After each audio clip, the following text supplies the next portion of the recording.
안녕하세요, 메이슨입니다. 제가 지난 주말에 피자도 먹고 고구마도 먹었더니 금방 뱃살이 늘었는데요. 다시 식단하고 운동하고 단식하면 금방 또 뺄 수 있겠죠. 그래서 이번 영상에서는 훈제 삼겹살이 다이어트에 도움이 될까? 라는 주제로 식단 실험을 해보려고 합니다. 돼지 삼겹살은 양질의 단백질 공급원이며 조리 방법에 따라 달라지지만 돼지 기름에는 불파지방산의 비율이 높은 것이 특징입니다. 그리고 비타민, 미네랄이 풍부해서 신진대사를 원활하게 해줄 수 있고 뇌와 심혈관계 질환을 예방해주며 성장기 어린이와 청소년에게 이롭고 면역력 강화와 더불어서 피부를 좋게 해준다고 알려져 있습니다. 반면에 알레르기 반응을 일으킬 수 있는 히스타민 이슈가 있기 때문에 반드시 삼겹살을 먹고 나서 몸의 반응을 살피고 내 몸에 맞는 음식인지 꼼꼼하게 들여다보는 것이 좋습니다. 아무리 몸에 좋다고 알려진 음식일지라도 과도하게 섭취하면 건강에 이롭지 않을 수 있다는 점 꼭 기억해 주시고요. 삼겹살만 먹는 식단이 되지 않도록 당질 함량과 전분 함량이 낮은 채소 또는 해조류, 그리고 발효식초, 절임 채소 등을 곁들이고 내 몸에 맞는 적정한 양으로 드실 것을 권유드립니다. 근데 제가 먹어볼 삼겹살은 훈제 삼겹살입니다. 생삼겹살을 조리해서 먹는 것과는 영양적인 측면에서 분명 차이가 있을 수 있고 5일이라는 짧은 기간이지만 훈제 삼겹살을 먹어보면서 다이어트에 도움이 되는지 조금이나마 들여다보려는 게 이번 실험의 목적입니다. 훈제 삼겹살은 이마트 트레이더스에서 사왔고요. 1200g 조금 넘는 양인데요. 대략 200g씩 소분해서 금방 먹을 건 냉장 보관하고 나중에 먹을 건 냉동 보관해놨어요. 그리고 평소에 먹었던 식단에서 훈제 삼겹살로 바꾼 식단으로 구성을 했고요. 아침마다 인바디 수치랑 몸 상태, 눈바디를 기록하고 케톤 혈당 수치는 1일차와 6일차 아침에 측정한 수치들을 비교해보는 걸로 하고요. 이렇게 5일 동안 측정한 수치들을 정리해서 전후 결과를 비교해 볼 계획입니다. 5일 루틴은 아침에 방탄커피 한 잔 만들어서 마시고 일과하면서 가능하면 짧게 걷거나 등산을 하거나 홈트 운동을 병행할 거고요. 저녁 7시에서 8시 사이에 저녁 한 끼를 먹는 1일 이식으로 진행할 계획입니다. 이렇게 되면 24시간 단식 루틴이 될 수도 있겠네요. 그러면 훈제 삼겹살이 다이어트에 도움이 되는지 5일 동안 식단에 추가해서 먹어보도록 하겠습니다. 현재 시간이 오전 6시 57분이고요. 오늘 아침 케톤 혈당 수치 측정해 보도록 하겠습니다. 혈당은 0.6mml/L가 나왔고요. 혈당은 88mg/dl가 나왔습니다.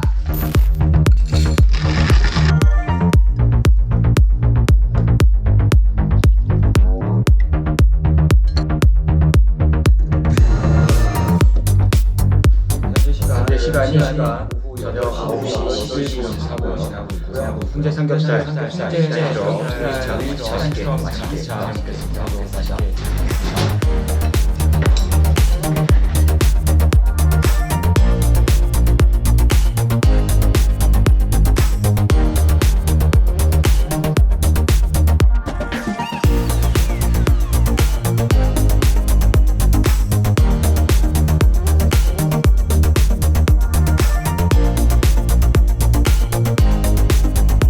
현재 시간 오전 7시 33분 지나고 있고요.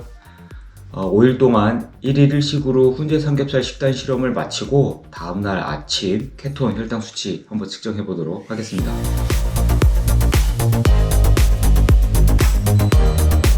케톤은 2.8ml/L가 나왔고요.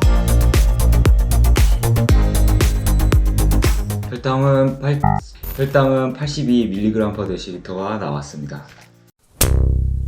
자, 이렇게 5일 동안 훈제 삼겹살 식단 실험을 해봤는데요. 먼저 인바디 수치 결과를 말씀드리면 체중은 총 1.8kg 감량됐고 골격근량은 총 0.4kg 감량됐고 체지방량은 총 0.9kg 감량됐습니다. 5일 동안 측정한 인바디 수치들을 펼쳐놓고 보면 식단 2일차에서 체중이 2kg 감량되면서 골격근량이 0.5kg 감량됐고 체지방량이 1kg 감량됐는데요. 지난 주말에 먹은 음식들로 인해 저장돼 있던 수분의 무게가 빠지면서 줄면서 체지방량이 함께 빠진 것으로 보이는데요. 이후 전날 먹은 음식에 따라 수치들이 오르고 내리면서 거의 유지되는 걸 볼 수 있었어요. 몸 상태, 눈바디를 봐도 그랬고요. 5일 동안 케톤 혈당 수치 변화를 보면 공복 혈중 케톤은 총 2.2ml/L 증가했고 공복 혈당은 총 6mg/dl가 감소한 걸로 나타났습니다. 수치상으로는 지방 대사가 이루어졌다고 볼 수 있었고요. 5일 동안 했던 식사 루틴을 말씀드리면 아침 7시에서 8시 사이에 방탄커피 한 잔으로 시작해서 저녁 식사를 밤 8시에서 9시 사이에 했고 5일 동안 22시간에서 23시간 단식을 하며 하루 한 끼만 먹는 간헐적 단식을 병행했습니다. 먹은 음식들을 패시크릿이라는 어플에 입력해봤는데요. 하루 총 섭취 칼로리는 평균적으로 대략 1600에서 1700칼로리 정도 됐네요. 5일 동안 식단 실험을 하면서 느낀 점은 훈제 삼겹살이 맛있긴 했는데요. 식욕이 올라서 계속 음식 생각이 났던 것 같아요. 원래 하는 식단으로 1일 1식을 하면 식욕이 그렇게까지 오르지는 않고 편안했었는데요. 이번에 훈제 삼겹살은 식욕이 꾸준하게 올랐던 것 같아요. 라벨에는 없고 추측입니다만 삼겹살 겉면에 양념을 입혀서 조리했던 것 같은데요. 아무래도 양념에 설탕이 들어갔던 것 같아요. 꼭 설탕이 아니어도 식욕이 오를 수 있는 식재료가 추가된 것 같고요. 그러다 보니 피부 트러블이 났는데요. 원래도 좋은 편은 아니지만 가뜩이나 마스크까지 쓰고 다녀서 좋지 않은데 이번에 더 안 좋아졌던 것 같아요. 식욕이 올랐던 것과 피부 트러블 외에는 심각한 몸의 이상 반응이나 부작용은 없었고요. 인바디, 케톤, 혈당 수치랑 몸 상태를 봤을 땐 단적으로는 훈제 삼겹살이 다이어트에 도움이 될 수 있다고 볼 수 있겠는데요. 그러나 좀 더 들여다보면 훈제 삼겹살을 먹고 식욕이 올라서 음식을 더 먹게 될 수 있거나 호르몬 변화라든지 장내 환경을 비롯해 몸의 이상 징후들을 반영하는 피부 상태가 악화됐었던 이러한 몸의 반응들을 감안해보면 훈제 삼겹살의 식단 조절이 필요할 때 그리 좋은 선택은 아닌 것 같다는 생각이 들었어요. 만약 자신이 현재 체중을 유지하면서 어쩌다 특별한 음식이 먹고 싶거나 맛있는 음식이 먹고 싶은 그런 날에 가끔 먹는 음식 정도로 생각해 주시면 좋을 것 같습니다. 내가 먹는 식단에 가급적 단맛을 줄이고 가공 과정을 덜 거치면서 자연식 위주로 영양의 균형 잡힌 음식들로 채워진다면 보다 건강에 이로울 수 있다고 생각합니다. 그리고 꾸준하게 내 몸에 맞는 음식들로 선별해서 먹는 지혜와 얼마만큼, 무엇과 어떻게, 언제 먹는지를 분명하게 하는 현명함이 무엇보다 중요하다고 생각합니다. 결국 건강하고 날씬한 몸을 유지하면서 건강한 라이프 스타일을 지속할 수 있는 비결은 잘 먹고 먹는 것을 잠시 쉬어주며 움직이는 것이라고 생각합니다. 또한 그리하는 것이 우리 몸에 가장 이롭고 자연스럽습니다.